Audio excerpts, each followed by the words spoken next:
मिनश्शैतानिर्रजीम बिस्मिल्लाहिर्रहमानिर्रहीम अस्सलामु अलैकुम वरहमतुल्लाहि वबरकातुहू। नशीन पर तशरीफ फरमा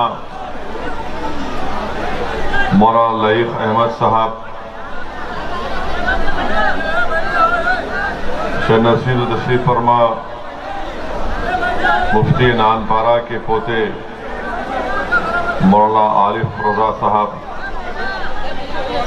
हज़रत मौलाना रफ़ीक साहब, हज़रत मौलाना अमानतुल्लाह साहब हाशमी, हज़रत मौलाना इलियास साहब, उत्तर प्रदेश के मजलिस इत्तेहादुल मुस्लिमीन के सूबाई सदर मोहतरम जनाब शौकत साहब और जनाब मोहम्मद आफाक खान साहब, सिराजुल हक साहब, डॉक्टर काशिफ अंसारी साहब, सरफराज साहब, मोहम्मद अरशद खान साहब, मौजूद हाज़रीन इकराम, बुजुर्गान मिल्लत, मेरे नौजवान साथियों, मैं आपका तहे दिल से शुक्रिया अदा करता हूँ कि आप इतनी बड़ी तादाद में आज इस जलसे में शिरकत करने आए हैं और मुझे यकीन है कि आप लोगों का यहाँ पर हज़ारों की तादाद में जमा होना इस बात का पैगाम देता है कि इंशाअल्लाह ताला अब की बार आइंदा जब 2022 में नानपारा के विधानसभा के चुनाव होंगे, यहाँ से इंशाअल्लाह ताला आपकी मोहब्बत, आपकी दुआओं और ओप की वजह से यहाँ से मजलिस इत्तेहादुल मुस्लिमीन का उम्मीदवार ज़रूर कामयाब और कामरान होगा। मेरे अजीज़ दोस्तों और बुजुर्गों, अभी हमने जनाब शौकत साहब और मौलाना लईक अहमद साहब की तकरीर को सुना। मुझे थोड़ा ताज्जुब भी हुआ और थोड़ी तकलीफ भी हुई कि यहाँ के मुकामी प्रशासन एडमिनिस्ट्रेशन की तरफ से रुकावटें पैदा की गई मजलिस के जलसे को रोकने के लिए। खैर, उस उन्वान पर हम ज़रूर बात करेंगे। शौकत साहब ने मुख्तसर सी बातें की हैं, मैं तफसील से उसका खुलासा भी कर दूंगा, मगर उन पर आने से पहले मैं ये ज़रूरी समझता हूँ कि उत्तर प्रदेश में जो बीजेपी की सरकार है, पिछले 4.5 साल से उत्तर प्रदेश में बीजेपी की सरकार है और मुख्यमंत्री योगी आदित्यनाथ हैं। बड़ी बड़ी बातें करते हैं, बड़े बड़े दावे करते हैं जो सच्चाई पर मबनी नहीं है कि हमने उत्तर प्रदेश में सबका साथ, सबका विकास, सबका विश्वास किया। मेरे अजीज दोस्तों और बुजुर्गों, मैं बीजेपी की सरकार से पूछना चाहता हूं, क्या ये बात सच नहीं है कि जब कोरोना की दूसरी लहर आई, मार्च से लेकर जुलाई तक उत्तर प्रदेश में लोग ऑक्सीजन के लिए तड़प रहे थे, तो योगी आदित्यनाथ की सरकार ऑक्सीजन फराहम करने में नाकाम साबित हुई। उत्तर प्रदेश में लोग कोरोना से मर रहे थे तो अस्पताल में डॉक्टर्स मौजूद नहीं थे और डॉक्टर्स नहीं मौजूद होने की एक अहम वजह यह थी कि योगी आदित्यनाथ की सरकार ने डॉक्टर के वो जो सैंक्शन पोस्ट थे उनको और उनके ऊपर डॉक्टर का तकर्रुर नहीं किया। क्या ये बात सच नहीं है कि उत्तर प्रदेश में कोरोना की दूसरी लहर में कम से कम 1 लाख से ज्यादा लोगों की मौतें हुई हैं? क्या बीजेपी की सरकार ये नहीं जानती कि पानी के ऊपर, तालाब में, कभी गंगा के पानी के ऊपर गरीब उत्तर प्रदेश आवाम की लाशें तीर रही थीं, और वो लाशें इसलिए तीर रही थीं कि बहैसियत मुख्यमंत्री योगी आदित्यनाथ एक नाकाम चीफ मिनिस्टर साबित हुए, उत्तर प्रदेश के गरीब आवाम की जान को नहीं बचा सके, इसीलिए लाशें पानी पर तीर रही थीं।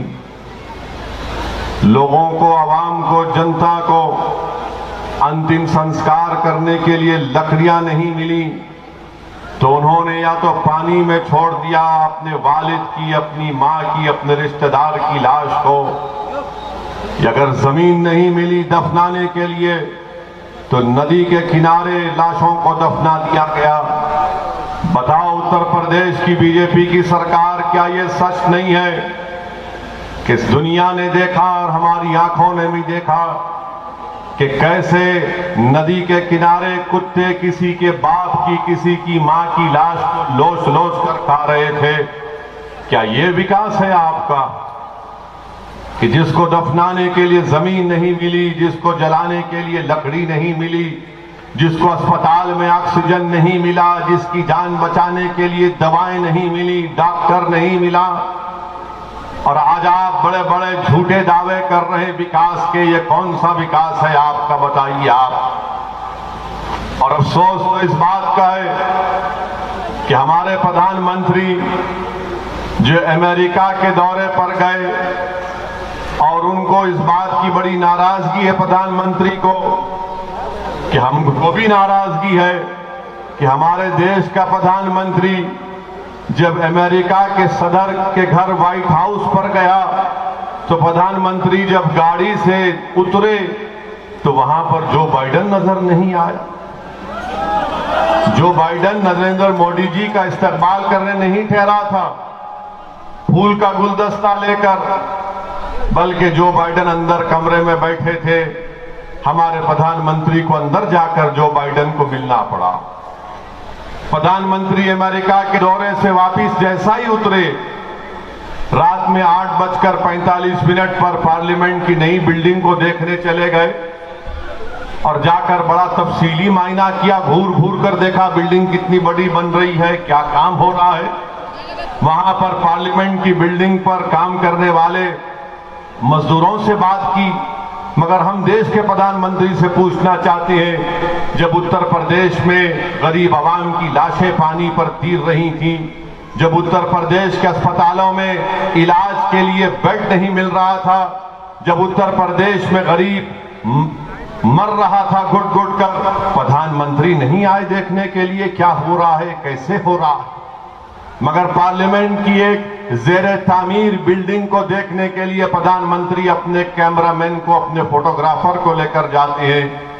आज आप बताइए कि जब लोग उत्तर प्रदेश में 1 लाख से ज्यादा कोविड की सेकेंड वेव में मर गए, इनके ताल्लुक से कोई कुछ नहीं कहता। जिला परिषद का चुनाव कराया गया, 1200 गवर्नमेंट के मुलाजिमीन की मौत हो गई कोविड की वजह से। क्या ये विकास है? मुख्यमंत्री कहते हैं कि मैं राशन सबको देता हूं, और उन लोगों को पहले मिलता था जो अब्बा जान कहते थे। हम उत्तर प्रदेश के मुख्यमंत्री से पूछना चाह रहे योगी आदित्यनाथ, क्या ये बात सच नहीं है कि मोदी सरकार ने पार्लियामेंट को ये बताया, भारत की संसद को, लोकसभा को, जो मुल्क की सबसे बड़ी पंचायत है, कि पूरे देश में 9 लाख ऐसे मासूम बच्चे हैं जो भूख और फाका कशी की वजह से कमजोर पड़ चुके। तो लोकसभा में मोदी सरकार ये बताती है कि पूरे मुल्क में 9 लाख अगर बच्चे कमजोरी का शिकार हो चुके हैं भूख और फाका कशी की वजह से, तो 4 लाख तो सिर्फ उत्तर प्रदेश के थे। क्या यह आपका विकास है योगी आदित्यनाथ? आज उत्तर प्रदेश में लाखों की तादाद में नौजवान बेरोजगार हो चुका। रोजगार की तलाश में नानपारा और बहराइच का नौजवान दिल्ली या कभी मुंबई जाकर अपनी किस्मत चमकाने की कोशिश करता है, अपने दो वक्त की खाने के इंतजाम करने के लिए इतने दूर दूर चला जाता है। बताओ आपने आपने कितने उत्तर प्रदेश के बेरोजगारों को रोजगार दिया। और खुद असेंबली में योगी सरकार के मंत्री कहते हैं कि उत्तर प्रदेश में 33 लाख बेरोजगार नौजवानों के नाम लिखे गए जिनको नौकरी की जरूरत है। रोजगार किसको मिला? अगर मैं आज इस हजारों की तादाद के इस जलसे में आपसे एक सवाल करूंगा कि कितने लोगों को नौकरी नहीं मिली, जरा हाथ तो उठा दो। कितने लोगों को नौकरी नहीं मिली, हाथ तो उठा दो। क्या बाबा ने नौकरी दी आपको? अब बाबा ये देखना नहीं चाहते, बाबा जो बोलेंगे नहीं अब्बा जान है, इनको नौकरी क्यों देंगे हम। नौकरी तो सबको चाहिए ना, चाहे वो किसी मजहब का हो, किसी जात बरादरी का हो, मगर झूठ पे झूठ इतना कह जाते हैं कि नौकरी दे दी गई। अच्छा, फिर ये भी कहते हैं कि उत्तर प्रदेश में कोई दंगा फसाद नहीं हुआ, झूठ कहते हैं। क्या ये सच नहीं है योगी आदित्यनाथ कि 2019 का नेशनल क्राइम रिकॉर्ड ब्यूरो का डेटा कहता है, जो अमित शाह की मिनिस्ट्री के अंदर आता है, 2019 में 5000 से ज्यादा फिरकापरस्त वाकयात पेश आए। बताओ इसका जिम्मेदार कौन है? क्या आपकी सरकार नहीं है? फिर कहते हैं कि उत्तर प्रदेश में महिला सुरक्षित है, महिला यहां पर सेफ है। ये भी झूठ है। पूरे भारत में अगर सबसे ज्यादा महिलाओं पर जो जुल्म के मुकदमे अभी तक शुरू नहीं किए गए या बर्फदान में पड़े गए हैं, वो करीब 1,80,000 के करीब मुकदमे हैं। क्या ये आपका विकास है योगी आदित्यनाथ? क्या ये बात सच नहीं है कि उत्तर प्रदेश के कई दवाखानों में 1400 डॉक्टरों की जायदादें खाली पड़ी हुई हैं? और फिर मुसलमानों के ताल्लुक से योगी आदित्यनाथ ये कहते हैं कि हम ना भेदभाव नहीं करते। अरे अगर भेदभाव नहीं करते तो अब्बा जान का नाम क्यों निकला आपकी जबान से? अब्बा जान का नाम क्यों निकला आपकी जबान से? क्यों आपके दिलो दिमाग में ये बात बैठी हुई है कि अब्बा जान के बोलने वालों का ताल्लुक किसी एक मखसूस मजहब से है? हम योगी आदित्यनाथ की सरकार से पूछना चाहते हैं, बताओ क्या यह बात सच नहीं है कि प्रधानमंत्री योजना ग्रामीण में कितने घर आपने अपने मुसलमानों को दिए? बताओ आप। सैंक्शन तो बहुत कागज पर कर दिया, मगर क्या तुमने एक घर भी मुसलमान को दिया? बताओ अगर किसको दिया, 10 नाम बताओ। इतने घर मंजूर हुए मगर कितनों को घर मिला बता नहीं सकते। फिर कहते हैं कि ओवैसी आकर भेदभाव की बात करता है, ओवैसी आकर मजहब की बात करता है। अरे मैं तुमको पूछ रहा हूं कि 4.5 साल का रिकॉर्ड हम तुमसे सवाल कर रहे हैं योगी आदित्यनाथ कि 4.5 साल में तुमने क्या किया बताओ? तो लंबी लंबी छोड़ना शुरू कर देंगे। मेरे अजीज दोस्तों और बुजुर्गों, आज आपको ये जानना पड़ेगा कि योगी आदित्यनाथ सरकार ने अगर भारत में सबसे कम पढ़े लिखे मुसलमान लिटरेसी रेट उत्तर प्रदेश में गए तो मुसलमानों का है। सबसे कम पढ़े लिखे लोग अगर हैं तो यहां पर उत्तर प्रदेश में कोई है तो मुसलमान है। सबसे कम पढ़े लिखे अगर महिलाएं हैं तो मुसलमान है। इसका जिम्मेदार कौन है? असदुद्दीन ओवैसी है या योगी आदित्यनाथ या फिर समाजवादी की पुरानी हुकूमत रही है? आप खुद सोचिए कि हम पर इल्जाम लगाते हैं कि वोट काटने आया है। एक तरफ ये नाम निहाद सेकुलर पार्टी ये कहती है कि ओवैसी की पार्टी वोट काटने आई है, तो दूसरी तरफ योगी आदित्यनाथ और आरएसएस और वो कट्टर तंजीमें कहती हैं कि ओवैसी को भारत से मोहब्बत नहीं है। आप खुद पूछिए कि उत्तर प्रदेश में सिर्फ 2% मुसलमान ग्रेजुएट होता है। इसका जिम्मेदार कौन है? क्योंकि हमको शौक नहीं है पढ़ने लिखने का। मैं आपसे सवाल कर रहा हूं, हाथ उठाकर बताइए कि आप अपने बच्चे और बच्चों को पढ़ाना नहीं चाहते? क्या आपको स्कूल की जरूरत नहीं है? क्या आपको नानपारा में डिग्री कॉलेज मिल गया? हमारे बच्चों को पढ़ाने के लिए प्राइवेट बस में नानपारा से बहराइच जाना पड़ता है। और उत्तर प्रदेश में बीजेपी की सरकार कहती है कि हमने यहां पर बहुत बड़ा काम किया। सादात कॉलेज का जिक्र मौलाना ने भी किया। उसका सदर डीएम है, नायब सदर तहसीलदार है। योगी आदित्यनाथ ये सादात कॉलेज को अपने खंडेर व वीरान बनाकर रख दिया। मेरे अजीज दोस्तों और बुजुर्गों, यही सवालात जब मजलिस इत्तेहाद अल मुस्लिमीन उठाती है तो सबके पेट में दर्द शुरू हो जाता है, सबके सर में दर्द शुरू हो जाता है। इनको समझ में नहीं आता कि इसके इन सवालों का जवाब कैसे दिया जाए। याद रखो, सच का ये सच्चाई मैं आपके सामने बयान कर रहा हूं और बीजेपी के पास इसका कोई जवाब नहीं है, सिवाय इसके कि जब हम उत्तर प्रदेश में अपने जलसे में इन तमाम सवालात को उठाना शुरू कर दिए तो वो आरएसएस से वाबस्ता एक तंजीम के लोग जो बुज़दिल हैं हमारे दिल्ली के घर पर जाकर हमारे नाम प्लेट को कुड़ाड़ी से तोड़ देते हैं, उसको पत्थर घर में फेंकते हैं और कहते हैं कि ओवैसी ने ऐसी तकरीर की थी। तकरीर उत्तर प्रदेश में हमने की थी, तो जब बीजेपी आरएसएस को लगा कि ये सच्चाई बयान कर रहा है, ये जनता के दरमियान में जाकर उनको बेदार कर रहा है, बाशऊर कर रहा है, तो हमारे घर पर हमला करवा दिए।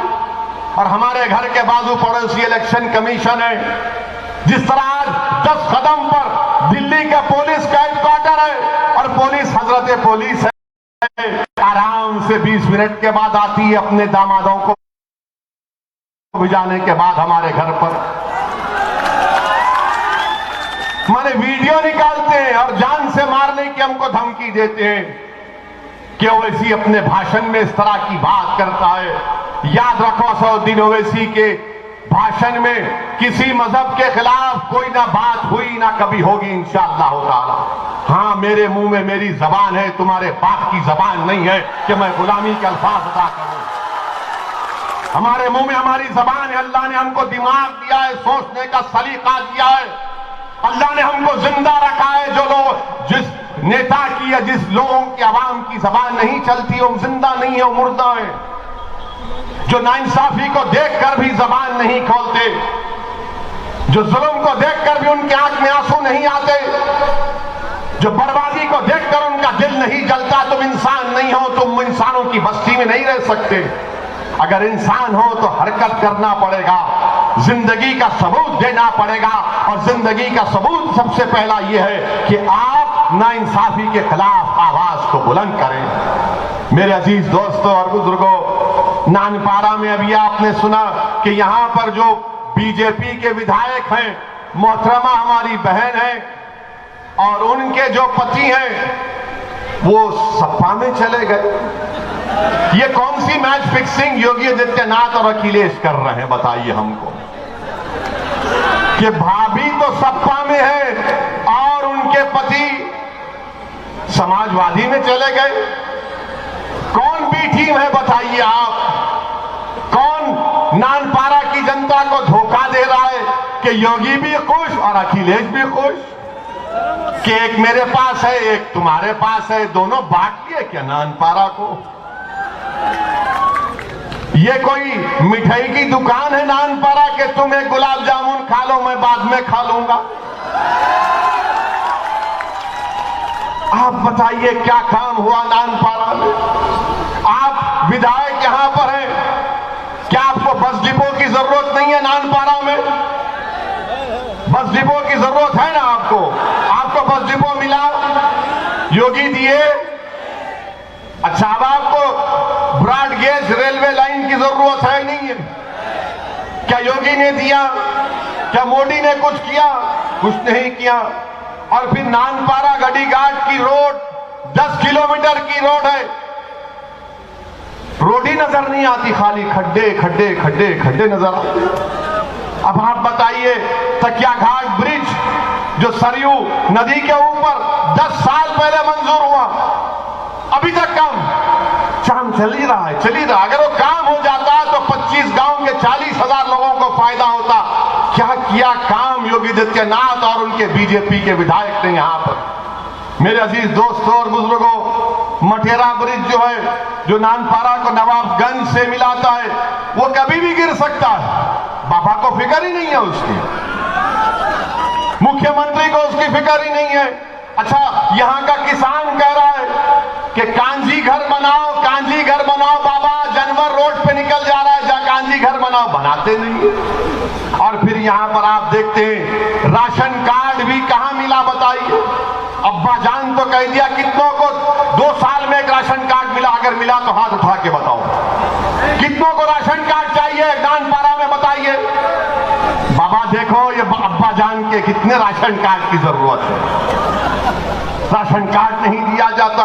अच्छा अस्पताल है, कम्युनिटी हेल्थ केयर सेंटर है, कितने बेड है? खाली 14 बेड है नानपारा में। विधायक क्या कर रहे हैं? तो विधायक कह रहे हैं बेड की जरूरत नहीं है, एक बेड हमने सपा के ऑफिस में लगा दिया, वो रात में जाके वहां सोते, हम यहां बैठे रहते बीजेपी में। 14 बेड सिर्फ इसी कम्युनिटी हेल्थ सेंटर में है। अच्छा यहां पर फिर आप जानते हैं असलम और नूर को, मैं जानता हूं असलम और नूर को। 14 महीने जेल में रखा गया उन असलम और नूर को। असलम चूड़ियां बेचते थे और नूर मच्छी बेचता था। बाबा की सरकार ने इसे लगाया तो 14 महीने असलम और नूर को जेल में रहना पड़ा। आज वो असलम और नूर कसमपुरसी की आलम में अपनी जिंदगी को गुजार रहे। ये आपके नानपारा के मसाइल हैं।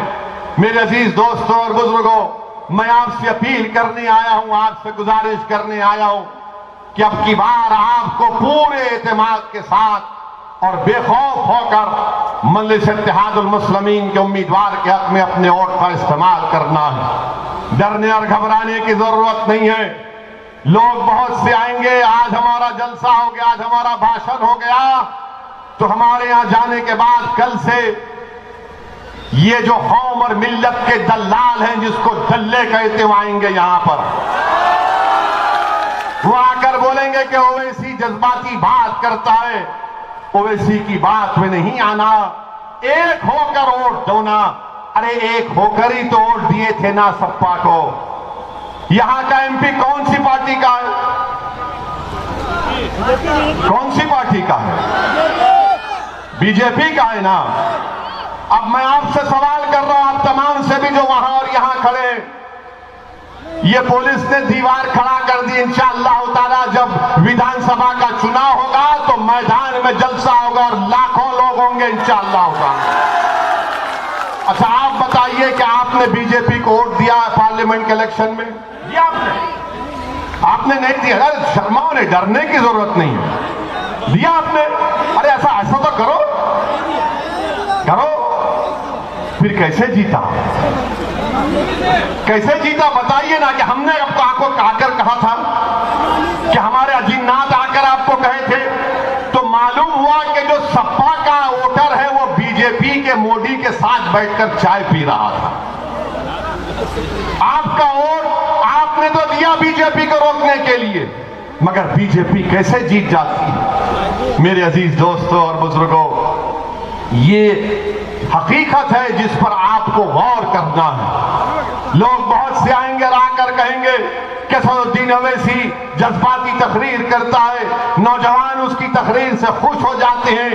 मैं आपको बताना चाहता हूं कि मैं यहां पर अपनी अना की तस्कीन के लिए नहीं आया हूं, ना कभी आऊंगा। मैं यहां पर अपनी मकबूलियत के झंडे गाड़ने के लिए हरगिज नहीं आया हूं।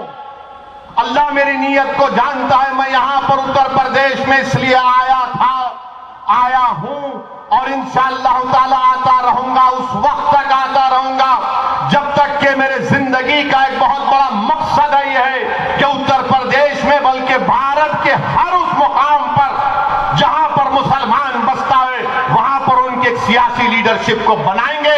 अल्लाह हमारी मदद करेगा, अल्लाह कामयाब करेगा। ये हमको करना है। आप नेता बन सकते और आप नेता बनेंगे इंशाअल्लाह ताला। आपको सिर्फ एतमाद की जरूरत है। अपने हौसलों को बढ़ा के रखिए, अपने अल्लाह से रिश्ते को मजबूत करिए, अल्लाह पर भरोसा करिए। डरने और घबराने की जरूरत नहीं है। लोग बोलते हैं कि हाँ ये तमाम जुल्म के वाकयात हुए हैं। मैं आपको बता रहा हूं मेरे अजीज दोस्तों और बुजुर्गों, उलेमाओं की मौजूदगी में, जिम्मेदारों की मौजूदगी में आपसे बता रहा हूं कि क्या तुमने मक्के की तारीख को तुम भूल गए? क्या तुम मक्के की तारीख को भूल गए? क्या तुम ओहद के मैदान को भूल गए? क्या तुम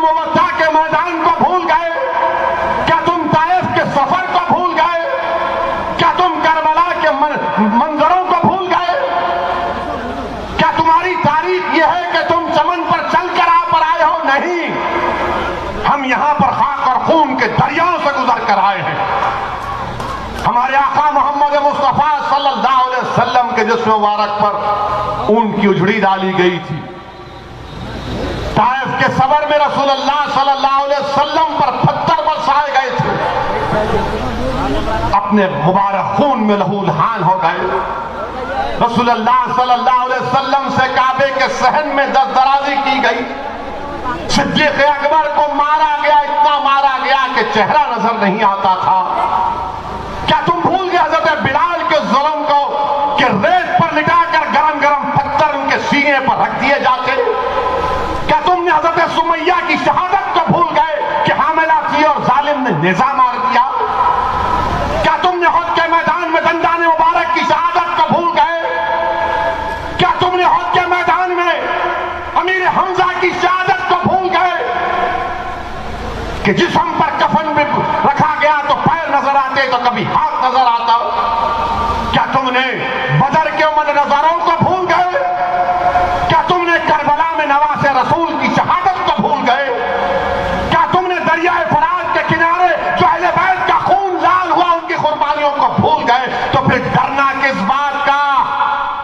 याद रखो, इस दीन की बुनियादों में हमारे बुजुर्गों का खून है। ये दीन अगर कायम है तो बासलम बरदार ने इसमें कुर्बानी दी है।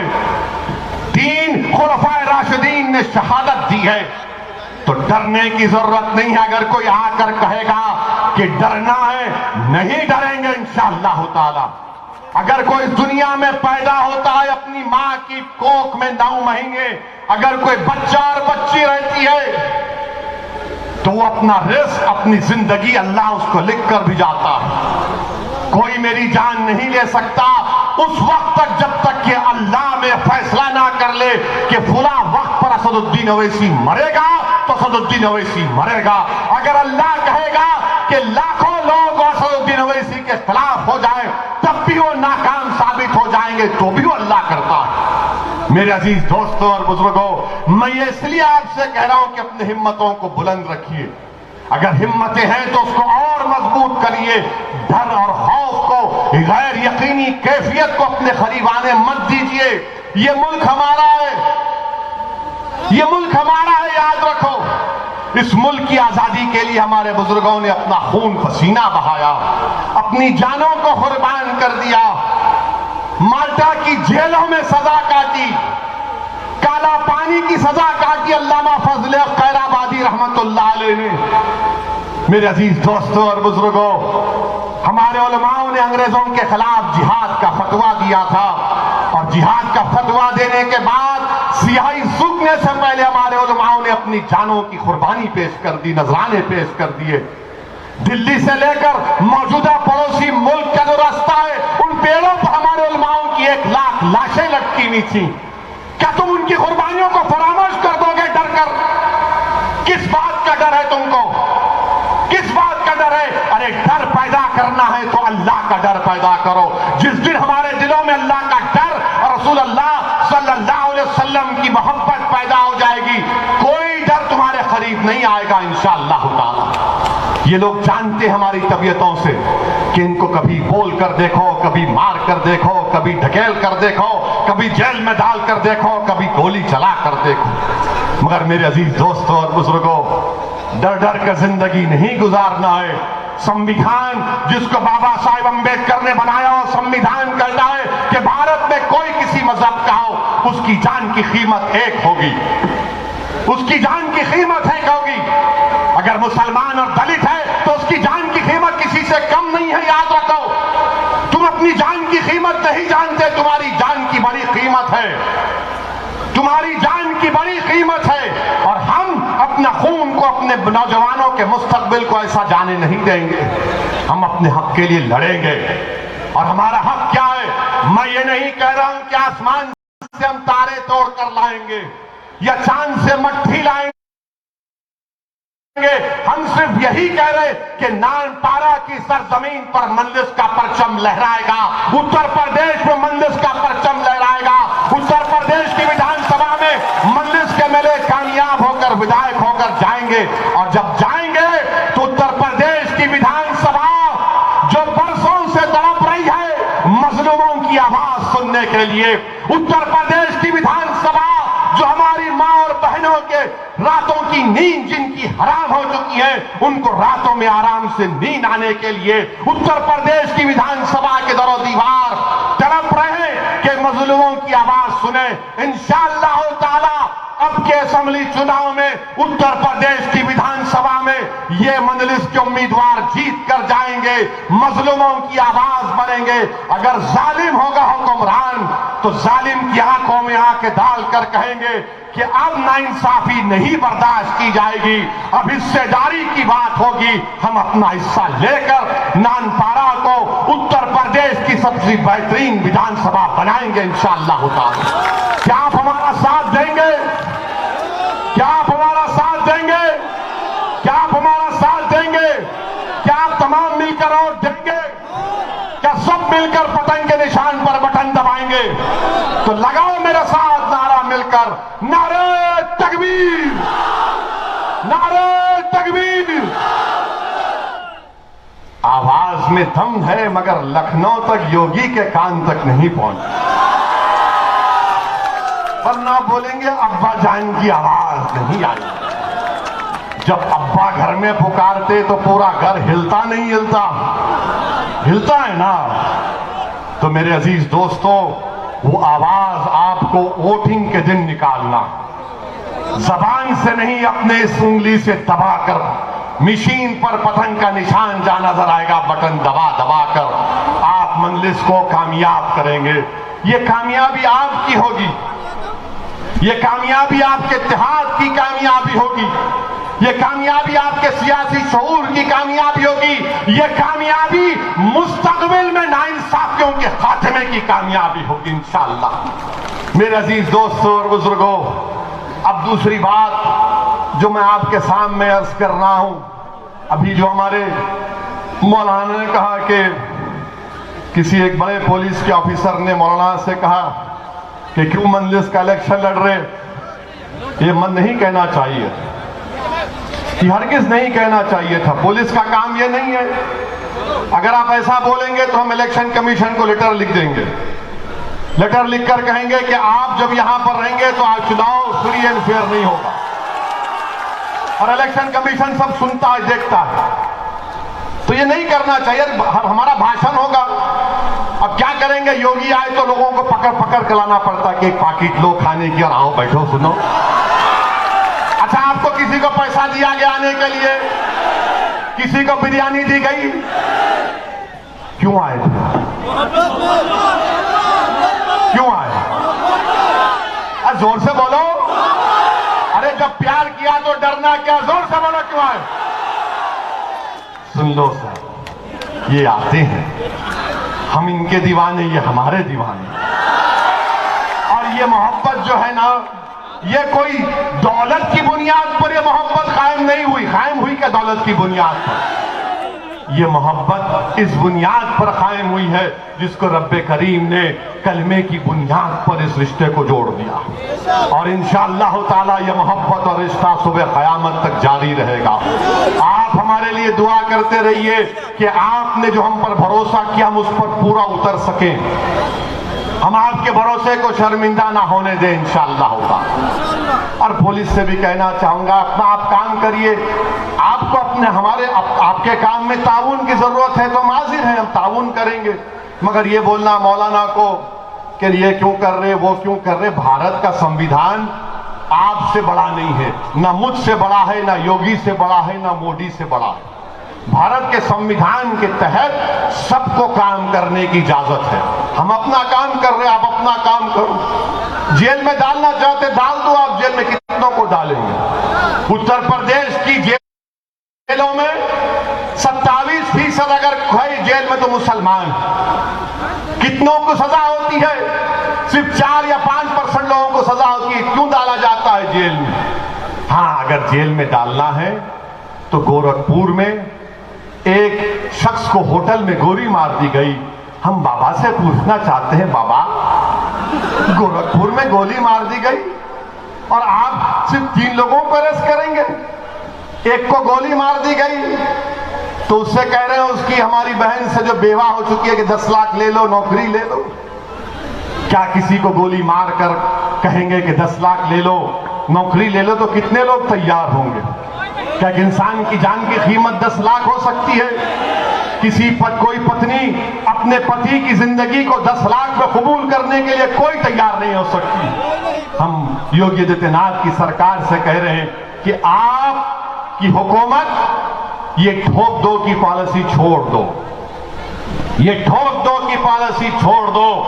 जब से योगी आदित्यनाथ ने उत्तर प्रदेश की विधानसभा में खड़े होकर कहा था कि ठोक देंगे, देखो ठोक दिया गया है। एक हमारी बहन बेवा हो चुकी है, बच्चे यतीम हो चुके हैं आपके गोरखपुर में। मेरे अजीज दोस्तों और बुजुर्गों, इन बातों पर आपको गौर व फिक्र करना है। अब तीसरी और अहम बात की है, टाइम है ना? कब तक टाइम दिए? टाइम है ना? वरना फिर आपको ले जाएंगे। आप जाने तैयार हैं ना? हाँ, ठीक है, हम बोलकर चले जाते हैं, जाएंगे। मेरे अजीज दोस्तों और बुजुर्गों, मैं आपसे अर्ज कर रहा था कि मजलिस पर इल्जाम यह लगाया जाता है कि मजलिस लड़ती है तो मुसलमानों के वोट को डिवाइड करती है। हमने आपसे पूछा कि पार्लियामेंट के इलेक्शन में क्या आपने बीजेपी को वोट दिया, तो आप तमाम ने कहा कि नहीं दिया। क्या पार्लियामेंट के चुनाव में मजलिस का कोई उम्मीदवार था, कैंडिडेट था? नहीं था। तो कैसे बीजेपी जीत गई यहां से? क्या पार्लियामेंट के चुनाव में, सांसद के चुनाव में बीएसपी और सपा ने मिलकर चुनाव नहीं लड़ा? तो फिर आखिर क्या वजह है कि 15 सीट जीत पाए सपा और बीएसपी वाले? हम तो मौजूद नहीं थे, तो मालूम हुआ कि मुसलमान तो वोट दिया सपा और बीएसपी को, झोली भर भर के दिया, मगर जो सपा और बीएसपी का जो हिंदू वोटर था, जो हमारा हिंदू भाई है, उसने कहा कि मोदी को वोट देंगे।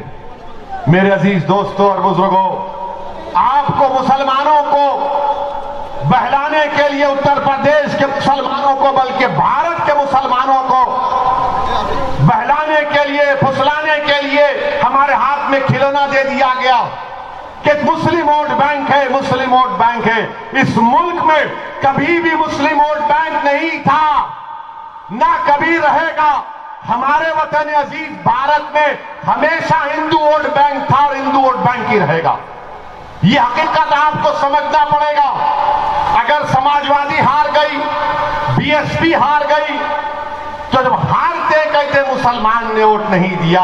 हकीकत यह है कि उनको हमारे हिंदू भाई और बहनों ने वोट नहीं दिया, इसीलिए हिम्मत नहीं है समाजवादी और बीएसपी के लोगों को, उनके नेताओं को यह हकीकत को बयान कर सके।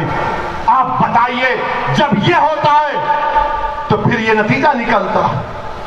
आज आप बताइए मेरे अजीज दोस्तों और बुजुर्गों, हम पर इल्जाम लगाते हैं कि हम वोट काटने आए हैं। अरे कहां का वोट हम काट रहे हैं बताओ? भारत के 3 पार्लियामेंट की सीट पर हम इलेक्शन लड़े, 2 पर हमने, 1 पर हैदराबाद के अवाम को सलाम, हमने बीजेपी को वहां हराया। अच्छा, हमारे खिलाफ बाबा भी आए थे, बाबा भी आके बहुत लंबा छोड़ के गए थे। हम भी बोले आइए, आना चाहिए, बोलना चाहिए, बोले वो, कुछ नहीं हुआ, टाइम हो गए। औरंगाबाद महाराष्ट्र में इम्तियाज जलील हमारे एमपी हैं, वो भी आएंगे उत्तर प्रदेश को इंशाअल्लाह। इम्तियाज जलील ने शिवसेना के 21 साल पुराने एमपी को हराया। फिर हमने तीसरी सीट लड़ी किशनगंज, बिहार में, सीमांचल की वो सरजमीन जहां पर लाखों की तादाद में लोग बसते हैं और भारत का सबसे पिछड़ा इलाका है। वहां पर हमने 3 लाख वोट हासिल किए। बीजेपी नहीं जीती, कांग्रेस जीती वहां पर। तो बताओ, हमसे क्यों इतना डर है? हमसे डर इसलिए है कि ये नहीं चाहते कि मुसलमान इनको छोड़कर चला जाए। हम आपसे कह रहे हैं कि यकीनन बीजेपी को हराएंगे इंशाअल्लाह ताला, हम हराएंगे इंशाअल्लाह ताला बीजेपी को। मगर मुसलमानों का मसला क्या है? जब जंग की तैयारी होती है तो हमको जंग के मैदान में लाकर छोड़ देते हैं कि बेटा तुम भिड़ो बीजेपी से, और भाग जाते हैं छोड़ के, हमको छोड़ के भाग जाते हैं हमको। मैं पहले भी कहा, आज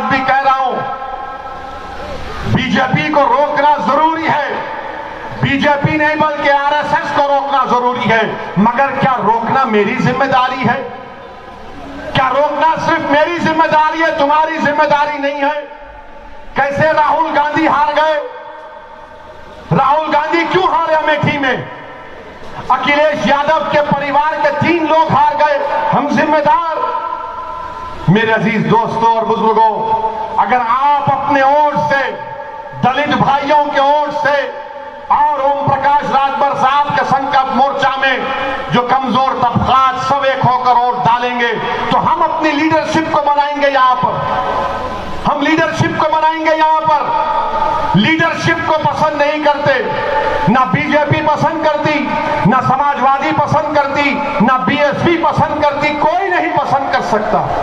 और आपको एक तल हकीकत बता रहा हूं कि उत्तर प्रदेश में जितने समाज हैं जो पिछड़े समाज की हैं, हर एक का एक नेता है, हर एक की पहचान है, हर एक की एक ताकत है। अगर किसी का कोई नेता नहीं है, अगर किसी की कोई पहचान नहीं है, अगर सबसे तौर पर सियासी तौर पर जिसको यतीम और लाचार बनाकर छोड़ दिया गया वो उत्तर प्रदेश का 19% का मुसलमान है। बताओ तुम्हारा नेता कौन है उत्तर प्रदेश में? कोई है आपका नेता उत्तर प्रदेश में? नाम लो उसका, मैं कहता हूं नाम लो उसका। आपके पास नाम नहीं लिया जाता। हां, नाम ले सकते हो उन लोगों का जो जीत जाते हैं, मगर जीतने के बाद जब जाकर बोलने का वक्त आता है नाइंसाफी के खिलाफ तो गूंगे बन जाते हैं, गूंगे बन जाते हैं। मेरे अजीज दोस्तों और बुजुर्गों, मेरी आपसे गुजारिश है कि अपने वोट का सही इस्तेमाल करिए। लोग आकर आपको बहुत सी बातें बोलेंगे, मैं जितने सवालात किया उसको याद रखो। नौजवानों, मैं तुमसे एक गुजारिश कर रहा हूं कि आप मेरा काम करोगे। नौजवानों, मेरी इस तकरीर को जरा डालो सोशल मीडिया पे, यूट्यूब पर डालो, टिकटॉक तो खत्म हो गया पर इंस्टाग्राम पे डालो, वो जो फसाद बुक है जिसको फेसबुक कहते हैं उस पर भी डालो, सब जगह डालो ताकि घर घर तक हमारी बात पहुंच जाए, हमारे उलमाओं तक, हमारे मशाइखीन तक, हमारी इज्जतदार माँ और बहनों तक ये सच्चाई का पैगाम उनके कानों तक पहुंच जाए और फिर आप फैसला करो। अगर मेरे अल्फाज में एक भी सच्चाई है तो उस पर अमल करो। खुदा के आपको अपनी क़यादत को बनाना है, आपको अपने सफल से नेता को बनाना है। कब तक आप इन तमाम को वोट दिए मगर आपको क्या मिला बताइए मुझे। पार्लियामेंट में हम बोलते, उत्तर प्रदेश में आए तो बोलते अगर ओवैसी के 10-15 जीत जाएंगे तो क्या होगा। हमको किसी ने पूछा, एक समाजवादी के और बीएसपी के नेता ने पूछा कि यार ओवैसी एक बात बताओ, अगर उत्तर प्रदेश में तुम्हारे 15-20 जीत गए तो क्या होगा, क्या कर लोगे तुम, क्या तुम सरकार बनाओगे, क्या तुम सत्ता में आओगे। तो हमने कहा सुनो, तुम्हारे सवाल का 2 जवाब हम देते हैं। पहला जवाब यह है कि जब हम बिहार में इलेक्शन लड़ रहे थे, सीमांचल में इलेक्शन लड़ रहे थे, तो ये सेकुलर से पार्टी जो अपने आप को सेकुलर कहते, सेकुलर नहीं है, लोग फिरका परस्त हैं। ये अपने आप को सेकुलर दिखाते पर अंदर आरएसएस की चड्डी पहनकर अपने आप को सेकुलर कहते हैं लोग। अब तो आरएसएस भी 90 साल के बाद पैंट पहनना शुरू कर दिया। सॉरी, आप पैंट पहन रहे हैं। तो मेरे अजीज दोस्तों, हमने कहा कि जब सीमांचल बिहार में इलेक्शन लड़ रहे थे, यही लोग ने, मीडिया के लोग जाकर सीमांचल की हमारी एक मां से पूछे कि बताओ मां, इस विधानसभा के बिहार के चुनाव में तुम किसको वोट दोगे। तो उस हमारी बहादुर मां ने कहा कि वो जो गोल टोपी सर पर है, जिस चेहरे पे दाढ़ी है, उसको वोट देंगे। तो उस रिपोर्टर ने पूछा कौन सा, कौन, सबके सर पर गोल टोपी है, दाढ़ी है। बोले वो लंबा सर का जो है ना, जो हैदराबाद से है, उसको वोट देंगे। उस रिपोर्टर को ताज्जुब हुआ, उसने पूछा क्यों वोट दोगे मां उसको। तो उसने कहा उसको सत्ता से लालच नहीं है, वो लड़ने वाला है, उसको सत्ता से मोहब्बत नहीं है, वो लड़ना चाहता है, इसलिए लड़ने वाले को वोट दे। तो हमको सत्ता से मतलब नहीं है। बहुत बन गए संतरी मंत्री, क्या काम किए ये मंत्री बताओ। ये तो बंदरों की तरह एक पेड़ से एक पेड़ कूदते रहे, भर के गरीबों की मदद नहीं कर सके। हमको ना संतरी बनना है, ना मंत्री बनना है, हमको नेता बनना है, लीडरशिप को पैदा करना है। हमने कहा कि तुम्हारा सवाल था कि अगर 15-20 जीत जाएंगे तो क्या होगा। हमने कहा आप देखते ना लोकसभा में हम कितने एमपी हैं, बताओ कितने, तो कहा कि 2 है। मिला 2 500 पे भारी है नहीं है, वो खामोश हो गए। बोले जब हमारा भाषण पार्लियामेंट में होता है 5 मिनट का 6 मिनट का होता है, तो बीजेपी और सपा तमाम लोग सेंट्रल हॉल से भाग के आते, अरे ये ओवैसी क्या बोलेगा, सुनते हैं, भाग के आके सुनते हमको। सब खड़े, हम खड़े होते ही शुरू हो जाते, ये नारा कभी वो नारा। मगर बीजेपी के 300 सांसद के सामने ये अल्लाह का करम है, सबका है मेरे नबी करीम सल्लल्लाहु अलैहि वसल्लम का, तुम्हारी दुआएं हैं कि असदुद्दीन ओवैसी की जबान से जो लफ्ज निकलता है अल्लाह उसमें तासीर देता है, अल्लाह ताकत देता है और 300 के ऐवान को मिला कर रख देता है।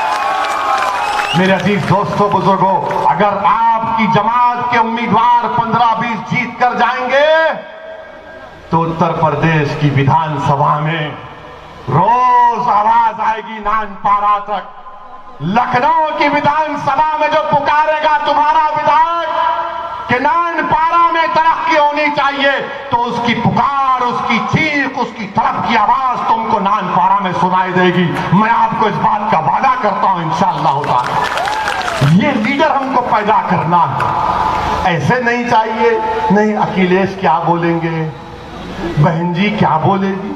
हम पार्लियामेंट में कई इनके सांसदों को बोले तुम बोलो ना, बोले नहीं नहीं नहीं। एक को तो हम लिख कर दिए, अच्छा लिख के देते हैं बोल दो। वो देखकर बोला कि यार अब हम जब बोलेंगे तो बोलेंगे, तू तो ओवैसी के अल्फाज बयान कर रहा है। बोलते भी नहीं है, ना कोई हरकत करते हैं, हमेशा बोलते सेक्युलरिज्म सेक्युलरिज्म। ये क्या सेक्युलरिज्म, कहां का सेक्युलरिज्म है। जो भारत के संविधान में सेक्युलरिज्म है उसको मानता हूं और जिंदगी भर मानता रहूंगा, मगर जो सियासी सेक्युलरिज्म है मैं अपनी जूती पर रखता हूं उसको। जो सियासी सेक्युलरिज्म है वो धोखे का है, वो फरेब का सेक्युलरिज्म है, उसमें कोई दम नहीं है, कोई दम नहीं है। आप बताइए कानपुर में एक मंसूरी बिरादरी का शख्स अपनी 10 साल की बच्ची के साथ जा रहा है और धर्म कि उसने अपना मजहब तब्दीली के बारे में बात की तो उसको पीटा जा रहा है। सोचो थोड़ी देर के लिए नानपारा के गयूर नौजवानों कि तुम बाप हो, वो तुम्हारी बेटी तुमसे लपेट कर रो रही है कि मेरे अब्बा को मत मारो, मेरे अब्बा को मत मारो, तो पुलिस की मौजूदगी में उस बच्ची के सामने उसके बाप को पीटा गया।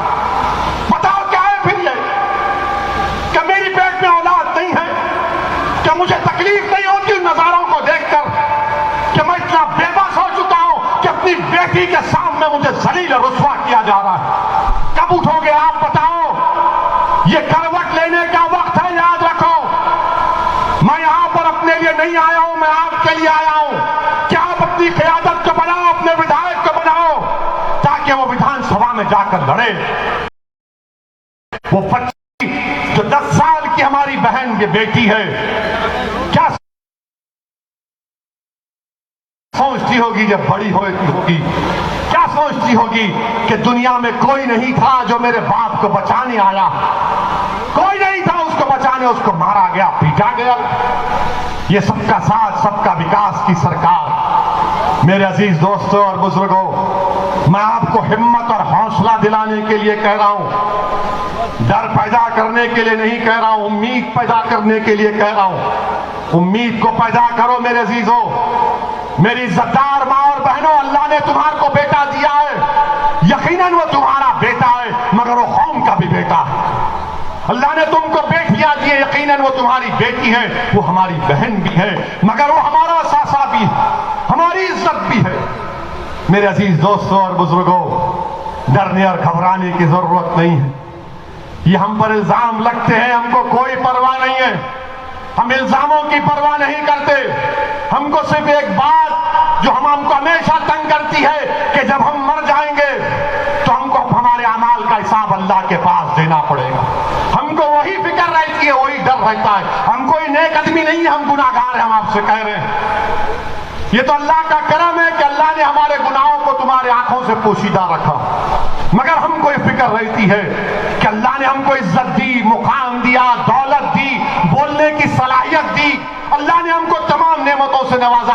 अगर हम कुछ इस्तेमाल नहीं करेंगे मजलूम अवाम के लिए, चाहे वो मुसलमान हो या ना हो, इंसाफ के लिए इस्तेमाल करेंगे तो मरने के बाद हम तमाम को अल्लाह के पास जमा किया जाएगा। तो मेरी जबान, मेरा हाथ, मेरा दिमाग, मेरी आंखें, मेरा पैर अल्लाह के सामने गवाही दे। हम किसी से नहीं डरते। अगर मौत लिखी है तो मौत होगी इंशाअल्लाह ताला, मगर याद रखो जब तक अल्लाह हमको जिंदा रखेगा, जब तक अल्लाह हमको जिंदा रखेगा, हम अपनी माँ को मायूस नहीं करेंगे, हम अपनी माँ को कभी शर्मिंदा होने नहीं देंगे। हम हिम्मत और हौसले के साथ, भारत का संविधान हमको इस बात की इजाजत देता है कि सीना तान कर अपने मसले को बयान करें। अंबेडकर का बनाया हुआ, बाबा साहब का बनाया हुआ संविधान हमको कहता है कि अपने हक के लिए लड़ो, और हम अपने हक के लिए लड़ रहे हैं। और लोग ये कहते हैं कि मुसलमानों को मिलकर रहना, अरे मिलकर ही तो रह रहे हैं। कहां गए हम लोग? हम तो तुमको ही वोट देते आए थे ना, तुमने हमारे वोट का क्या इस्तेमाल किया?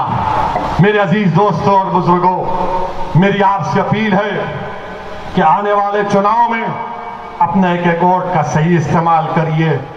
और योगी आदित्यनाथ बाबा जो है ना, बाबा ख्वाब देख रहे हैं, बाबा जो है ना ख्वाब देख रहे हैं कि मैं अब आइंदा 24 में भारत का प्रधानमंत्री बनने का ख्वाब बाबा देख रहे हैं। बाबा इंशाअल्लाह ताला तुम्हारा ख्वाब चूकना-चूर हो जाएगा। आप चूकना-चूर करेंगे नहीं करेंगे उनके ख्वाब को? ख्वाब को चूकना-चूर करना भोग दो नहीं कर रहे। अब बाबा ख्वाब देख रहे, मैं दिल्ली जाऊंगा, प्रधानमंत्री बनूंगा। अब बीजेपी में भी बड़ी परेशानी शुरू हो गई। बीजेपी के लोग पूछ रहे हैं ये क्या कह रहा है ये? मगर इंशाअल्लाह ताला मुझे यकीन है कि आने वाले विधानसभा के चुनाव में मजलिस इत्तेहादुल मुस्लिमीन के उम्मीदवारों को आप अपने वोट से, अपनी दुआओं से, अपनी मोहब्बतों से कामयाब करेंगे। मैं आपका शुक्रिया अदा करता हूं कि बावजूद इसके कि आपको इस मुकाम पर आने के लिए बीजेपी की तरफ से, सपा की तरफ से रुकावटें डाली गई, मगर याद रखो जो लोग रुकावटें डाल रहे हैं, तुमको मैं एक वाकया सुनाकर अपनी बात को खत्म कर दूंगा। अभी हमारे मौलाना ने कहा कि रुकावटें डाली गई, मगर याद रखो नानपारा की जनता, नानपारा की मेरी इज्जतदार मां और बहनों, नानपारा के मेरे गयूर नौजवानों, रास्ता नहीं बदलना कभी भी। रास्ते में रुकावटें आएंगी मगर रास्ता नहीं बदलना। क्यों नहीं बदलना? क्योंकि मक्के की सरजमीन पर एक खातून रसूलुल्लाह सल्लल्लाहु अलैहि वसल्लम पर रोज कचरा फेंकती थी ना, सुना तुमने कि रोज कचरा फेंकती थी? मक्के में बहुत से रास्ते थे, मगर अल्लाह के रसूल सल्लल्लाहु अलैहि वसल्लम ने अपना रास्ता तब्दील नहीं किया, वही रास्ते से जाते थे। एक दिन ऐसा आया कि वो तंग हो गई और जब वो बीमार पड़ी तो रहमतुल्लाह अलमीन सल्लल्लाहु अलैहि वसल्लम ने जाकर उसकी तीमारदारी की। तो उसने रहमतुल्लाह अलमीन की रहमत को देखा, महसूस किया, तो उसने कहा अशहदु अल्ला इलाहा इल्लल्लाह व अशहदु अन्ना मुहम्मद रसूलुल्लाह। मगर रास्ता नहीं बदलना। रुकावटें आएंगी मगर रास्ता नहीं बदलना मेरे अजीज दोस्तों और बुजुर्गों।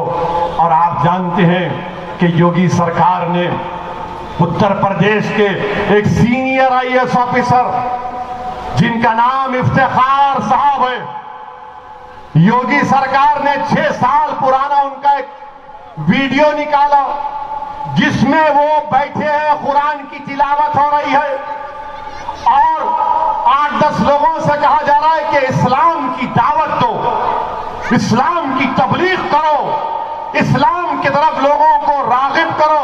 उसमें ना किसी को पैसे देने की बात कि तुम पैसे ले लो दीन कबूल करो, ना उसमें किसी को डराया गया। मगर योगी सरकार 6 साल पुराने वीडियो को निकालकर एक बहुत ही सीनियर आईएएस ऑफिसर को परेशान कर रही है। हम अल्लाह से दुआ करते हैं कि अल्लाह सुब्हानहू तआला इफ्तिखार साहब की मदद करे और अल्लाह जरूर करेगा इंशाअल्लाह ताला। और दीन की दावत हम देते रहेंगे। संविधान हमको इस बात की इजाजत देता है। अगर कोई दीन कबूल करता है, कोई भी दीन, अगर पैसों का लालच दिया गया तो सुप्रीम कोर्ट के फैसले गलत है। मगर आप ये कह रहे हैं कि इफ्तिखार साहब ने ये किया। अच्छा, इफ्तिखार साहब पर हुआ तो क्या किसी ने आवाज उठाई?